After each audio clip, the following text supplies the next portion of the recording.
Okay, note to self, I either have to wear my glasses or I have to type, because I can't read my own handwriting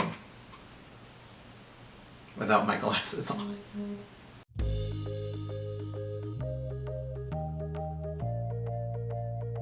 Hey folks, it's KJ Bell and we're here in my new apartment in Los Angeles.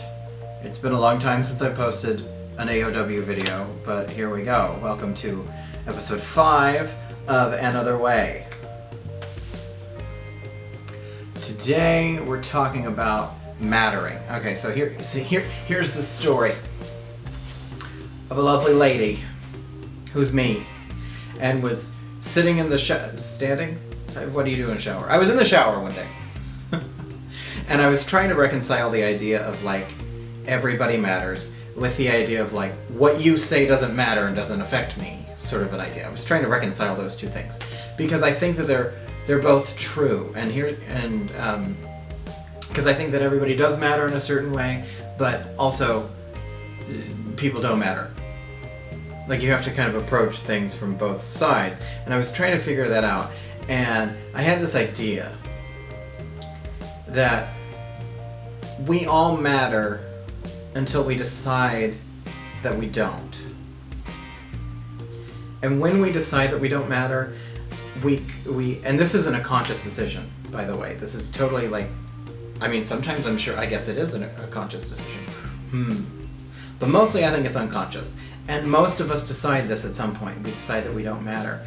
And when that happens, we can have one of two reactions. We can either turn that externally and begin to kind of look at other people and say that, oh, well, they don't matter. This is how racism happened. Okay? Like, because somebody decided that they did not matter and they went, look, that person over there is different from me. They matter less than I do. It's a sort of way to try and build ourselves up. And I'm not saying that racism can't be taught, because it absolutely can, but that's the root. That's however that happened however long ago. I'm convinced! And that's fairly dangerous for society, because it makes things like that happen. And then there's another way that it can go. You can turn that internal and decide that you don't matter, and it becomes a complete psychological thing. And there's your problem as an artistic person, is when you turn that around to yourself, you're making it seem like nothing that you do matters. And that creates a vicious circle, at least, it did for me. I decided on some level I didn't matter, and so then I tried to do things to make myself feel like I mattered and get people's approval, and then the more I did that, the more I thought that nothing I did mattered, and then it just and then you end up in a therapist's office crying. Which is not a bad thing, but it happens. And we can go back and forth on this. Like you're not always going to be, oh, I turn external and blah blah blah, and I turn external and decide that other people don't matter, or I turn internal. It goes back and forth. It goes both ways. Let's just use me for an example, okay? So one of the things that I decided I didn't matter about was my sexuality, because that was just the unconscious conclusion I came to based on a bunch of events in my life. So there was the internal idea of, I am an awful person and I don't matter. But then it comes out in my own internalized homophobia, where I see somebody and go, oh god, that guy is so gay. And I catch myself now and I go, ooh, that's not a good color on me. Which brings me to the next part of this. You are not your thoughts. You are not your thoughts. It's a big thing that I had to overcome, is thinking that the thoughts are me. And so I just told you about that story, about that whole storyline of my own internalized homophobia that is better, but it still comes up occasionally, and it's like, ugh, I don't like that. But I read a story on Facebook a few months ago where this lady was talking about how she was at a doctor's office and she saw these two young black girls come out of a room, and she reached for her purse without realizing what she was doing. And then she was disgusted by the chain of events that the racist thought triggered in her. And here's my argument. The thought was racist, but the lady is not racist. Because you are the reaction to your thoughts. I don't know about your brain, but my brain says it just gives me thoughts all the time that I don't act on, and that I'm like, that is awful. Why would you think that?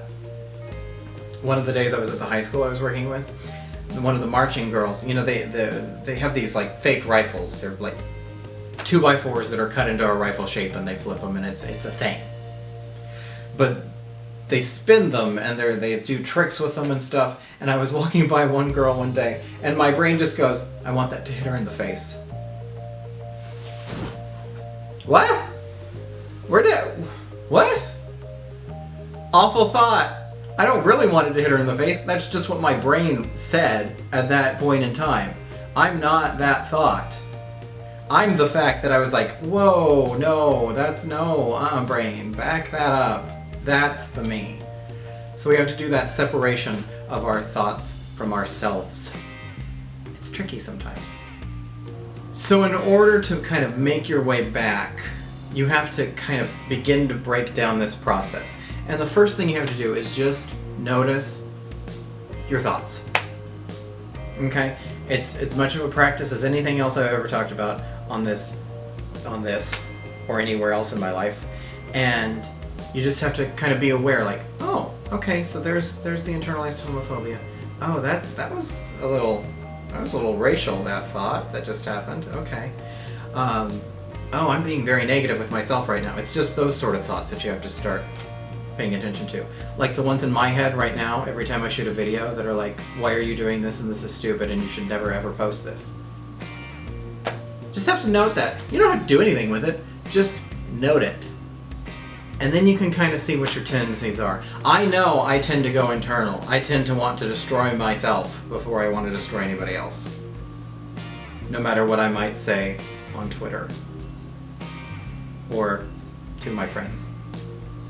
But just noticing your own tendencies can make a huge difference already before you even do anything else. So once you notice your own tendencies, you can begin to sort of counteract them in various ways. With affirmations are good for this sort of thing. Just countering it with the opposite thought. Like when you have that thought that goes, this video is stupid, go, maybe is some people, but some people might get something out of it. Go ahead and post it anyway. Post it. Counter the bad thoughts with something good. You do matter. Maybe you just need to tell yourself that over and over and over again.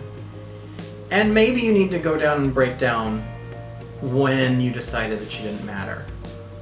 But maybe you don't. It's all up to you. But don't let anybody else decide that you don't matter. Don't let them tell you that. And the next time that you start thinking, oh, well, that person doesn't matter, just see where that's coming from. So, that's it for today's video. I'm going to be back every Monday. It's real and it's happening now, people. I'm committed. For reals. So, you can subscribe and like and all that other stuff that I'm supposed to tell you what to do, but I'm really bad at it with the marketing stuff, like follow me on Twitter and Instagram and all that stuff. That KJ Bell. See you later.